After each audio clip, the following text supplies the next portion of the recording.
Hola, ¿cómo están? Bueno, nos encontramos para empezar a hablar un poco de esplagno. Si bien esta primera parte de cuello tiene parte de hueso y músculos, sí vamos a adentrarnos poco a poco a todo lo que tiene que ver con los órganos de nuestro cuerpo. Para hablar de cuello, esta primera clase vamos a abordarla desde lo más general, vamos a hablar un poquito de la topografía, de cómo podemos encontrar ciertas estructuras como los músculos, los vasos y los nervios que allí se encuentran, y también vamos a hablar de la saponeurosis.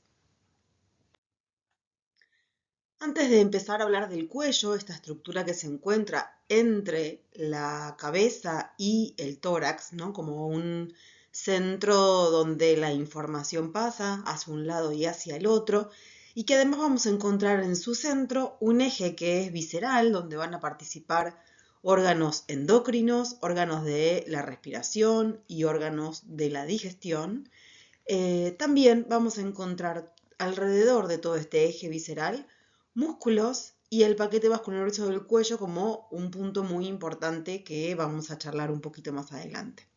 Pero antes de empezar, en el cuello, más allá de que en su parte más posterior encontramos toda la cara anterior de los cuerpos vertebrales, de las 7 vértebras cervicales, encontramos el hueso hioides, bien, que está pintado de verde, y acá podemos ver en ese dibujo cómo se localiza o dónde se localiza, y acá lo vemos aparte para ver un poco su estructura, ¿no? Que tiene una forma como una herradura, como una C con la concavidad hacia posterior, donde presenta un cuerpo con dos astas menores y dos astas mayores que miran hacia posterior. Este hueso es bastante particular y no tiene, digamos, similitud con ningún otro hueso del cuerpo porque tiene como característica principal que es un hueso que no articula con ningún otro hueso del cuerpo. Está suspendido en el cuello, ¿sí? A esta altura, si yo lo tuviese que marcar en el mío, sería en esta parte de acá, como bien acá hacia posterior, y está suspendido, justamente como les decía, a esa altura por ligamentos y por músculos, ¿sí? Por músculos que van a partir de él y se van a insertar sobre todo en la mandíbula, en la región inferior de la mandíbula, músculos que van a partir hacia la lengua, músculos que van a partir hacia el esternón, hacia la clavícula, hacia el omóplato en la parte más posterior, con lo cual está suspendido y se mantiene en tensión a través de la inserción de estos músculos y de ligamentos, pero además participa porque al no estar articulado y no estar fijo con otro hueso, participa dentro de sus movimientos tanto en la fonación como en la respiración y como en la masticación y el habla, ¿no? En el movimiento de la mandíbula. De hecho, cuando estudiamos los músculos de la masticación, solamente nombrábamos 4 y en músculos que encontrábamos en la cara. Y cuando hablamos de la función de esos músculos, hablábamos de el ascenso de la mandíbula, los movimientos de retrusión, protrusión y diducción, pero el descenso de la mandíbula, tanto para masticar como para la fonación, van a tener que ver con los músculos que se llaman supraioideos porque están alojados por encima de este hueso que les estoy comentando. Entonces es un hueso bastante particular y tiene una cercanía muy especial con todo el aparato de la laringe que participa tanto en la respiración como en la fonación porque en su interior se encuentran las cuerdas vocales. Entonces, todo todas las estructuras que encontramos en el cuello van a estar envueltas en una bolsa, ¿no? Que se llama aponeurosis, que es un tejido conectivo que es bastante más denso que una fascia, por ejemplo, ¿no? Cuya función es como la de fijar y agrupar grupos musculares justamente, y vamos a encontrar una aponeurosis cervical superficial, una media y una profunda. La aponeurosis superficial, como su nombre lo indica, es la que está más cerca de la superficie, inmediatamente por debajo de la piel, y lo que hay de particular en esta región es que entre la piel y la aponeurosis superficial encontramos el músculo platisma, ese músculo que se inserta en todo el borde inferior de la mandíbula y ocupa toda la región anterior y parte de la región lateral del cuello, como si fuera una bufanda, ¿sí? Y que es muy difícil de encontrar en un preparado anatómico porque justamente para que yo pueda ver todas las estructuras que se encuentran más profundas, al retirar la aponeurosis superficial, también se retira al músculo aplatisma. Muchas veces quedan como parte de su inserción en la mandíbula, pero no se lo ve en su totalidad. Bien, y las otras aponeurosis van a encerrar músculos particulares que tienen que ver con músculos prevertebrales y con músculos infraioideos que vamos a ver a continuación porque lo vemos mejor en un corte horizontal del cuello. Y antes de pasar de diapositiva, sí señalar o mostrar que hay dentro de estas membranas, este tejido conectivo, hay otro especializado que solamente se encarga de envolver al paquete vasculonervioso del cuello, que está conformado por la arteria carótida, en la parte inferior del cuello la carótida primitiva y en la parte superior la carótida interna, la vena yugular interna y el nervio neumogástrico o vago. Y esta estructura está encerrada en este tejido que en lugar de llamarse aponeurosis se llama vaina vascular, ¿sí? O neurovascular. Ahora sí, como les decía antes, en un corte horizontal del cuello, observamos que esto es anterior, que esto es posterior por la presencia de la vértebra, una vértebra cervical, donde encuentro la apófisis espinosa, las apófisis transversas, el cuerpo hacia anterior y en el foramen vertebral encuentro la médula y la formación del nervio raquídeo, el nervio espinal. Bien, con lo cual estos músculos son músculos del dorso. Y estos que están por delante del cuerpo vertebral son los músculos justamente prevertebrales. A todo este conjunto que como ustedes ven está como circunscripto dentro de esta línea violeta, lo llamamos lámina o aponeurosis cervical profunda. ¿Sí? Está encerrando, digamos, a estos músculos. ¿Bien? Luego vamos a tener la vaina que yo les decía, que encierra el paquete vasculonervioso del cuello formado por arteria carótida, vena yugular interna y el nervio neumogástrico. Lo mismo de este otro lado. Luego encuentro otra vaina que es la que está pintada ahí en un verde más clarito, que es la vaina visceral, muy parecida a la vaina neurovascular, que va a encerrar todo el eje visceral que se encuentra en la línea media del cuello, en la región más anterior. Está formado por esto, siempre que ustedes vean un dibujo así, y así también se va a ver en un preparado, es un tejido glandular. En este caso estamos hablando de la glándula tiroides, ¿bien? Y vemos hacia anterior la parte respiratoria y hacia posterior la parte digestiva. En este caso vamos a encontrar a esta altura la tráquea y posterior a ella el esófago, ¿bien? Y después van a ver que a esta altura se ven unos músculos pequeños envueltos en una vaina, en una membrana que es como celestita, que van a ser los músculos infraioideos encerrados en esta aponeurosis cervical media. Y finalmente, en rojo, tenemos la aponeurosis cervical superficial, que habíamos dicho en un principio que por encima de ella se encuentra entre ella y la piel el músculo platisma, como ustedes pueden ver acá, y esta aponeurosis cervical encierra todo el cuello, da la vuelta a todo el cuello y se desdobla en dos lugares. En un lugar anterolateral se desdobla para encerrar al músculo esternocleidomastoideo y en la región más posterior se desdobla para encerrar el músculo trapecio. Bien, lo mismo por supuesto sucede del otro lado.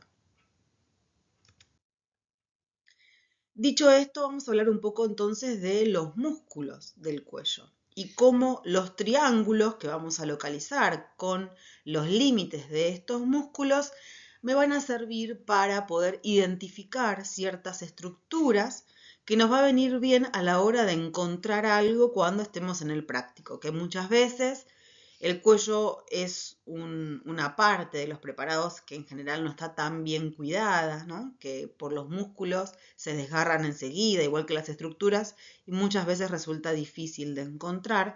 Bueno, estos reparos, esta topografía, estos triángulos del cuello nos permiten como ubicar de manera más precisa estas estructuras, o por lo menos la cercanía de donde deberíamos encontrar estas estructuras. En esta primera imagen estamos viendo algo bastante superficial, ¿sí? Porque encuentro por debajo de la mandíbula el músculo platisma, que se va cuando la aponeurosis superficial ya no está, y muchas veces, como les decía, queda solamente su inserción superior. Y luego encontramos como los músculos más superficiales, sacando este anterior platisma o cutáneo del cuello, lo pueden encontrar de las dos maneras. Tengo el músculo esternocleidomastoideo y el músculo trapecio.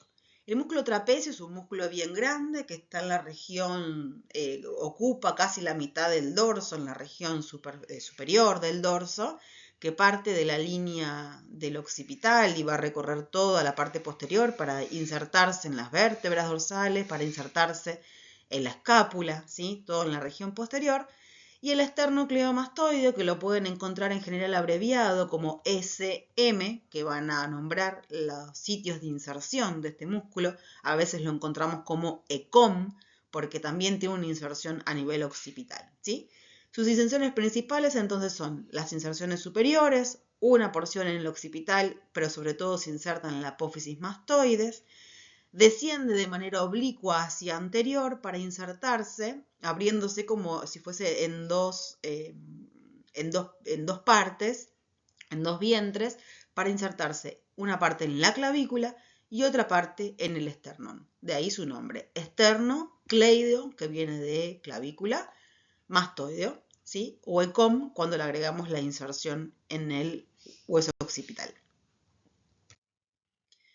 Entonces, yo tengo una imagen que es una vista anterior, donde claramente no hay ya aponeurosis, para que podamos ver todos los elementos que forman parte del cuello. La cabeza está ligeramente extendida hacia posterior, con lo cual puedo identificar el borde inferior de la mandíbula, el esternón o parte del esternón y las clavículas a ambos lados, ¿sí? Y como otro reparo óseo voy a encontrar el hueso hioides, el cuerpo y las astas mayores que se van hacia lateral y posterior. Claramente en una mitad estoy viendo algo que es más profundo, donde puedo visualizar también el paquete vascular-grueso del cuello, y hacia la otra mitad encuentro algo más superficial, con la presencia sobre todo del músculo esternocleidomastoideo, dividiéndose en su inserción inferior, en su inserción hacia el esternón y en su inserción que va hacia la clavícula. ¿Bien? Entonces, lo que está trazado en amarillo es lo que, digamos, la división del cuello, ¿no? De dónde hacia dónde encontramos el cuello. Y ahora vamos a ver que en esta región podemos dividir, según los límites dados por músculos, en diferentes triángulos más pequeños. La presencia del esternocleidomastoideo define una región que se llama esternocleidomastoidea, por supuesto, donde en la profundidad de este músculo, fíjense que en este caso está seccionado, acá tenemos una parte y acá tenemos la otra, ¿no? Este esternocleidomastoideo debería venir acá, con lo cual muestra lo que está en su cara profunda. ¿Y qué toma contacto con su cara profunda? Bueno, el paquete vascular-grueso del cuello, que es como la estructura más importante, ¿no? Porque es de gran vitalidad que tenemos en el cuello, conformado por la vena yugular interna recibiendo a esta altura sus afluentes, la arteria carótida, ¿sí? Hasta el cartílago de la tiroides, que se llama cartílago tiroideo, vamos a encontrar que forma parte de este paquete vascular nervioso, la carótida común o primitiva, y en la parte superior, la carótida interna. Y entre ellos dos, y un poquito posterior, encontramos al nervio neumogástrico o vago. Bien, ahora sí. Si yo trazo una línea que pasa por el esternocleidomastoideo, como esa línea verde, divido a este sector del cuello en dos triángulos cervicales. Un triángulo cervical anterior, que es este que vamos a estudiar en este momento, y un triángulo cervical lateral, que es el que vemos obviamente a los costados. El triángulo cervical posterior, la región posterior, es esta que tenemos acá, que es la región nucal, donde ya vimos que estaba compuesta por los músculos suboccipitales y lo vimos para el examen anterior. ¿Bien? Entonces vamos primero con la división de este triángulo cervical anterior. Bueno, vamos a encontrar primero dos líneas. Una línea celeste, que lo que está marcando es la presencia del músculo homoioideo, que es un músculo infraioideo, ¿sí? Si acá tengo el ioides, los músculos infraioideos son 4 de cada lado, 2 superficiales y 2 profundos. El superficial que está más cerca de la línea media es el esternoioideo o esternocleidoioideo, que acá está seccionado y acá lo vemos en todo su recorrido, bien, hasta llegar al esternón y la clavícula. Y luego el homoioideo, que como su nombre lo indica, se dirige hacia el omóplato, hacia la escápula. Sale del ioides, desciende de una manera oblicua y se va yendo cada vez hacia más lateral, hasta que cruza por delante el paquete vascuonervioso y se dirige hacia posterior para insertarse en el omóplato. ¿Bien? Y los dos más profundos infraioides, ya que estamos, son el tiroioideo, porque va del cartílago tiroides hacia el hueso, y el esternotiroideo, porque va del esternón hacia el cartílago tiroides. Como ven, parecieran como una lengüeta muscular profunda, bien pegada al eje visceral, pero que se continúa, ¿no? Acá tenemos ese rafe que los divide en dos, pero pareciera un solo músculo. Las cotorras de fondo. Bien, entonces, esta línea celeste marca la presencia de este vientre del músculo homoioideo. Y esta franja de acá, de color rojo, marca el vientre posterior del músculo digástrico. Y el músculo digástrico ahora es uno de los músculos que son supraioideos, ¿bien? Que también son 4 de cada lado. Tenemos, ya que estamos en esta imagen, el músculo digástrico, como les decía, que está formado por un vientre anterior y un vientre posterior que se va hacia la ranura digástrica que está por dentro de la apófisis mastoides, ¿bien? El músculo estiloioideo, que es el músculo que parte de la apófisis estiloides, y cuando llega al ioides se divide en dos, forma un ojal a través del cual pasa el tendón intermedio del músculo digástrico. Y más profundo tenemos al músculo miloioideo, que forma parte del piso de la boca, que es más fácil de reconocer porque nace de un rafe en la línea media y se dirige de manera oblicua a todas sus fibras para insertarse en el borde inferior de la mandíbula. Y desde esta imagen, que es una imagen anterior, no podemos ver al cuarto músculo supraioideo, que es el genioideo, que tiene una forma parecida al vientre anterior del digástrico, pero al ser más profundo, o sea, se encuentra por detrás del músculo miloioideo, no lo vamos a poder encontrar. Excepto que o no esté el miloioideo, que esté seccionado para que lo podamos encontrar, o que la vista sea profunda desde el interior de nuestra boca. Y ahí sí lo vamos a poder encontrar. Y la inserción es en unas espinas que se encuentran en la región posterior del cuerpo de la mandíbula, que se llaman apófisis geni, originalmente, de ahí viene su nombre, hacia el ioides. ¿Bien? Entonces, ahora sí, volviendo a los triángulos, pero quería aprovechar para repasar los músculos, tenemos estas dos líneas, una que pasa por el homoioideo y otra que pasa por el vientre posterior del digástrico.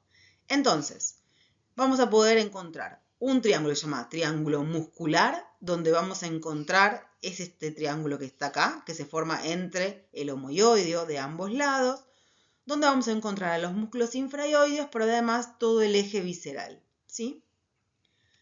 Después tenemos un triángulo carotidio que va a estar formado por el borde anterior del esternocleidomastoideo, el borde posterior del homoioideo y el vientre posterior del digástrico, y vamos a ver ahí qué pasa la carótida, la arteria carótida, y que en ese triángulo se va a dividir la carótida primitiva en sus dos ramas. Carótida interna, que asciende por el cuello sin dar ninguna rama para ingresar en el cráneo a través del conducto carotidio y dar parte de la irrigación del encéfalo, y la carótida externa, que va a dar 6 ramas en el cuello.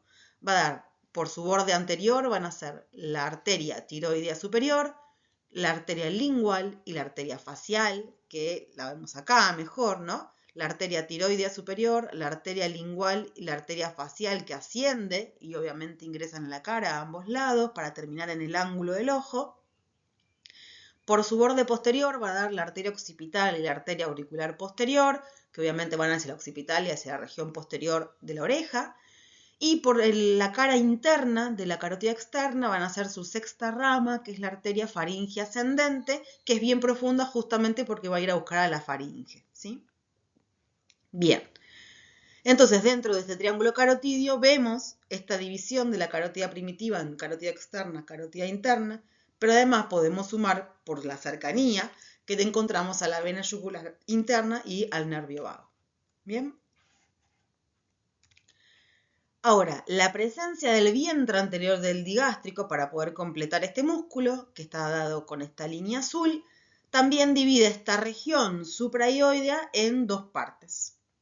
Un triángulo que se llama submandibular, que se encuentra entre los dos vientres del músculo digástrico, donde vamos a encontrar principalmente a la glándula submandibular, como la vemos de este lado, que es una de las glándulas salivales, al nervio hipogloso, que lo vamos a ver más adelante, que forma como una maquita en este sector, como que aparece de su nacimiento y vuelve a ingresar porque se tiene que dirigir a los músculos de la lengua, y parte de la glándula parótida, que la vemos acá. La glándula parótida está acá en la cara, ¿no? Es la que se encuentra atravesada por el nervio facial, aunque no hay nerve, lo atraviesa y da sus ramas para la cara. Está atravesada por la arteria carótida externa en su final para dividirse en sus dos ramas terminales, que son la temporal superficial y la arteria maxilar interna. Y además está atravesada por la vena yugular externa, que es una vena superficial. Las venas superficiales son las que nos vemos abajo de la piel, con ese tinte medio verdoso azulado. La vena yugular externa, que se forma en el espesor de esta glándula parótida, está formada a su vez por dos afluentes que vienen de la vena maxilar, la vena temporal, que van a formar a la retromandibular, y van a ir juntándose estas venas superficiales para formar a la vena yugular externa, que se forma en el espesor de esta gran glándula salival.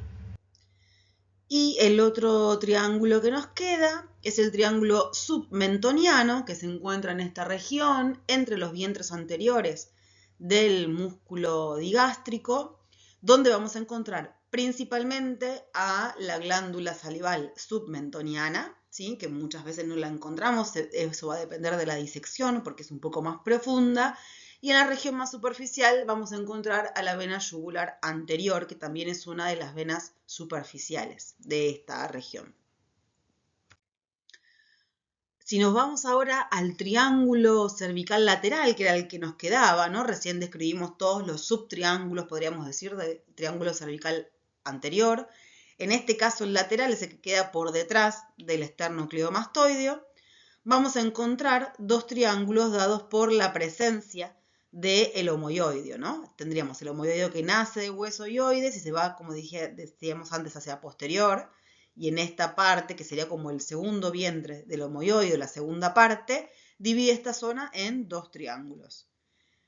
El triángulo supraclavicular, que es este que encontramos acá, en esta región, que está obviamente entre el homoioideo, el esternocleidomastoideo y la clavícula, y el triángulo occipital, que se encuentra por encima del homoioideo, ¿no? Está entre el trapecio, el esternocleidomastoideo y el homoioideo.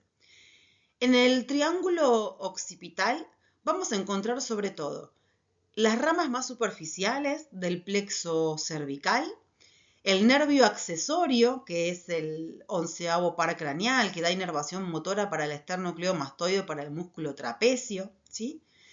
Sobre todo vamos a encontrar eso. Y en el triángulo supraclavicular, este triángulo que está por encima de la clavícula, voy a encontrar en su parte nerviosa a los troncos primarios del plexo braquial, que van a dar inervación al miembro superior, pero vamos a encontrar una topografía que la vamos a ver muy seguido y que se nota bastante tanto en los preparados como en los frascos, que son los hiatos interescalénicos, donde vamos a encontrar vena subclavia, nervio frénico, que es la rama terminal del plexo cervical, la arteria subclavia y los troncos primarios del plexo braquial. Entonces, los hiatos interescalénicos son los espacios que dejan la inserción de estos músculos. Los músculos escalenos son tres: el músculo escaleno anterior, el músculo escaleno medio y el músculo escaleno posterior. El escaleno posterior está un poquito más escondido, ¿bien? Son músculos respiratorios accesorios, ¿no? Que van a permitir el ampliar el tórax cuando necesitamos inspirar de una manera profunda, ¿sí? Porque su inserción justamente parte a nivel cervical, ¿sí? De las vértebras cervicales y va hasta la primera y segunda costillas, con lo cual cuando se contraen ascienden el tórax aumentando los diámetros en la parte más superior, ¿bien? Entonces, el escaleno anterior, medio y posterior se van a encontrar en este triángulo supraclavicular, bien en relación con la clavícula. Nosotros en los preparados vamos a ver otros dos músculos que se encuentran en la región más superior, que están entre el esternocleidomastoideo y el trapecio. Eso siempre, para que recuerden, van a ser el esplenio de la cabeza y el elevador de la escápula. Para que se lo acuerden de memoria, pasan de esa manera. El esplenio de la cabeza, el elevador de la escápula o del omóplato es lo mismo, y luego los tres escalenos, ¿bien? Vamos a ver entonces cómo los podemos divisar. Bueno, esta es una vista lateral, esta es una vista anterior, acá encuentro el esternón, la primera costilla y acá encuentro la clavícula, ¿sí? ¿Y cómo los vamos a diferenciar? Bueno, por un lado podemos encontrar a los tres escalenos y ahí ver los elementos que están en relación con ellos, o encontrar los elementos que encuentro en relación y determinar qué músculo es, ¿bien? Cualquiera de las dos maneras. Acá podemos observar el escaleno anterior. ¿Qué tiene de particular? Es que por delante de él, o sea, preescalénico, por delante del escaleno anterior, vamos a encontrar la vena subclavia. Pasa de manera horizontal la vena subclavia. Y además pasa el nervio frénico. El nervio frénico, como les decía, es la rama motora y rama principal del plexo cervical, que desciende por la cara anterior del escaleno anterior, pasa por detrás de la clavícula e ingresa al tórax para dar inervación finalmente al diafragma, que es el músculo inspiratorio principal, ¿sí? Entonces, por delante, en la cara anterior del escaleno anterior, tenemos nervio frénico y la vena subclavia. No confundirnos con el neumogástrico, porque el neumogástrico siempre va a estar en relación con vena yugular y con carótida, arteria carótida, ¿sí? Acá tenemos el neumogástrico y este es el frénico. Bien. Entre el escaleno anterior y el escaleno medio, que sería este, lo mismo vemos acá entre el escaleno anterior y el escaleno medio, vemos la arteria subclavia y los troncos primarios del plexo braquial. Acá lo vemos lo mismo, entre el escaleno anterior y el escaleno medio, los troncos primarios del plexo braquial y la arteria subclavia. Solamente del plexo braquial ahora tienen que saber eso, lo vamos a ver cuando veamos miembro superior. ¿Bien? Y entre el escaleno medio y el escaleno posterior, que sería este que se ve ahí más profundo, encontramos un nervio que es muy difícil de encontrar, que es una de las ramas del plexo cervical, que es es una de las ramas que nacen del plexo braquial, que es el nervio del serrato mayor o torácico superior o de Charles Bell. Cualquiera de esas denominaciones está bien, ¿sí?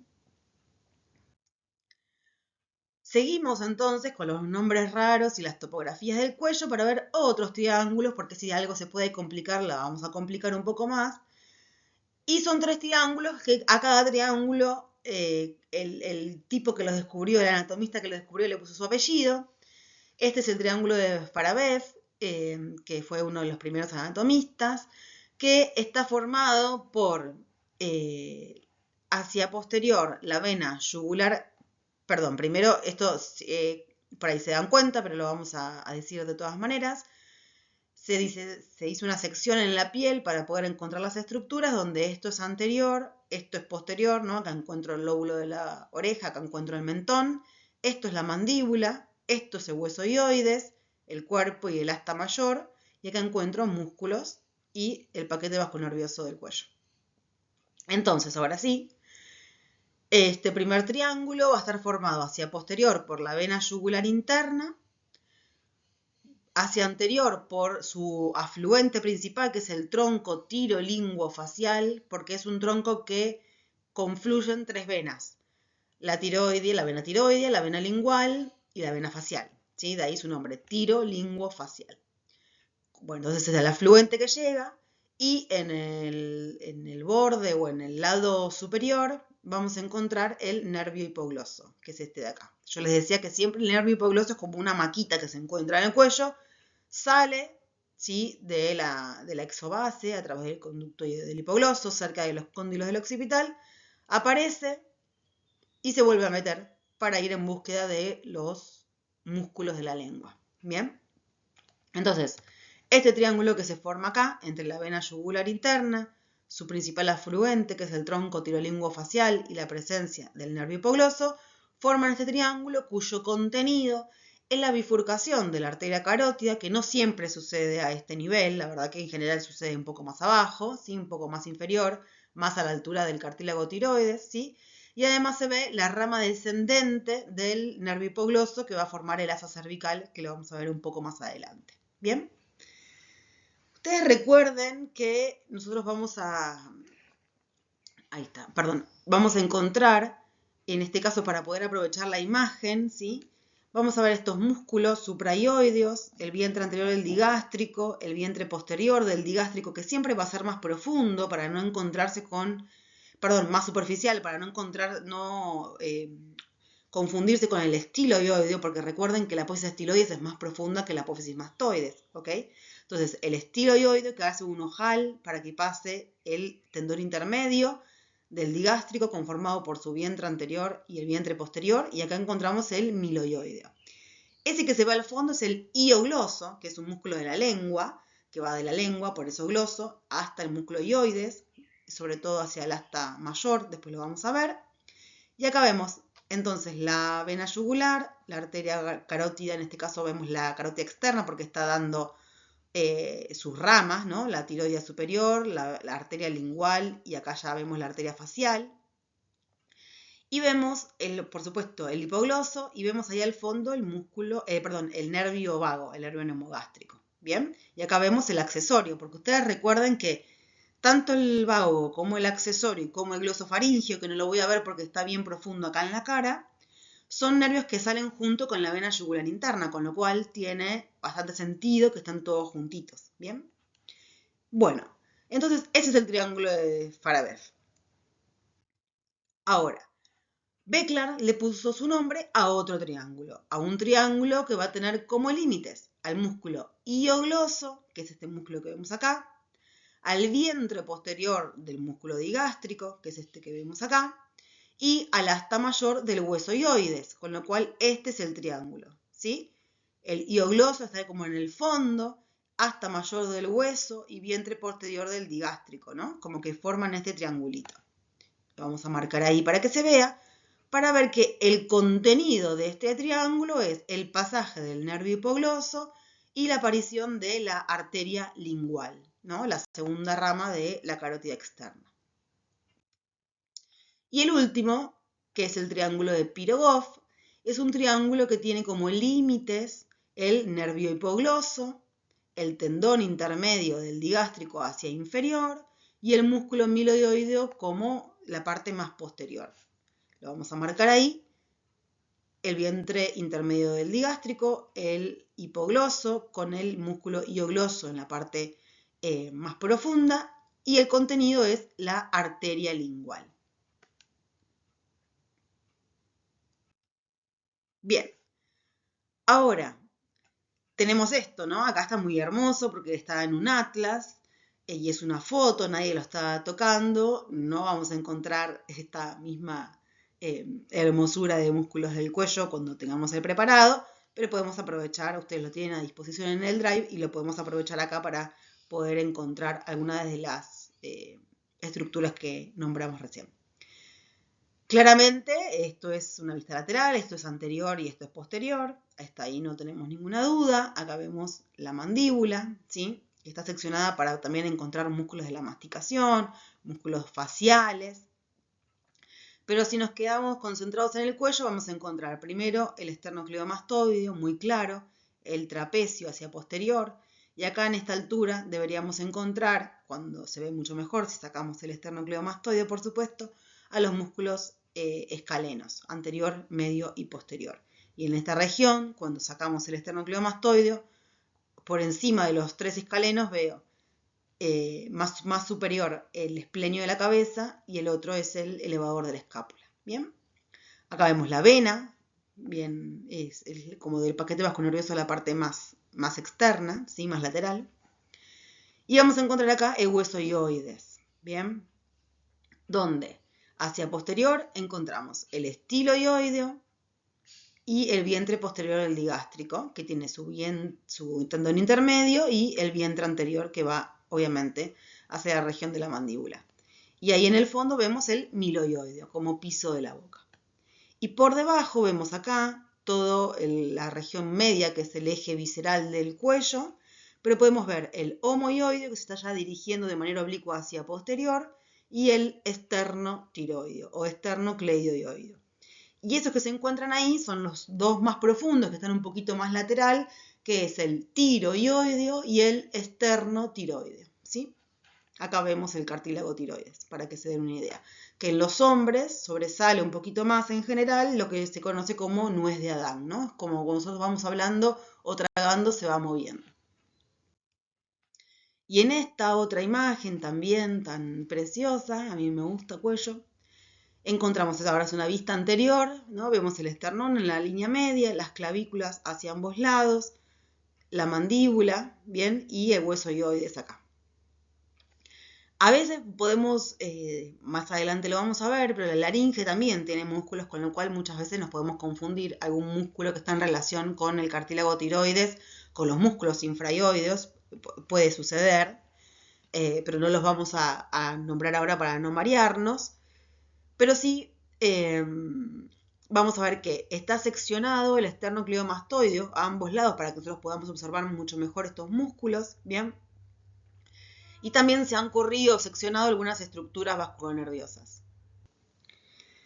Entonces, acá podemos observar bastante mejor a los tres músculos escalenos, escaleno anterior, escaleno medio, escaleno posterior, ¿sí? Acá los otros que yo les había nombrado, el esplenio y el elevador de la escápula. Y acá vamos a ver que de este lado tenemos más superficial y este lado es más profundo. Vamos a ver que del hueso hioides parten hacia inferior el esternocleidoioideo, que es este de acá, y el homoioideo, que se va hacia posterior, ¿no? Ahí vemos cómo ya se esconde por debajo del trapecio para ir en búsqueda de la escápula. Y de este lado, al ser seccionado el esternocleidoioideo y el homoioideo, podemos ver a los dos que son más profundos. Acá es el tiroioideo, desde el cartílago tiroides a ioides, y acá encontramos el esternotiroideo, del esternón al cartílago tiroides, que lo vemos ahí, ¿sí? Y acá todo el eje visceral. Y en la región superior no se ve muy claro, está un poco más pequeño, pero encontramos el vientre anterior del digástrico, ¿sí? Y hacia posterior tenemos vientre posterior del digástrico y un poquito más profundo el estiloioideo. Y el que se ve por detrás del vientre anterior del digástrico, siempre con una dirección oblicua de sus fibras, el miloioideo. Bueno, les comparto entonces de dónde saqué las imágenes y la teoría sobre este tema. Y nos vemos en la próxima clase de cuello, donde vamos a hablar de los nervios que podemos encontrar en él. Nos vemos, muchas gracias.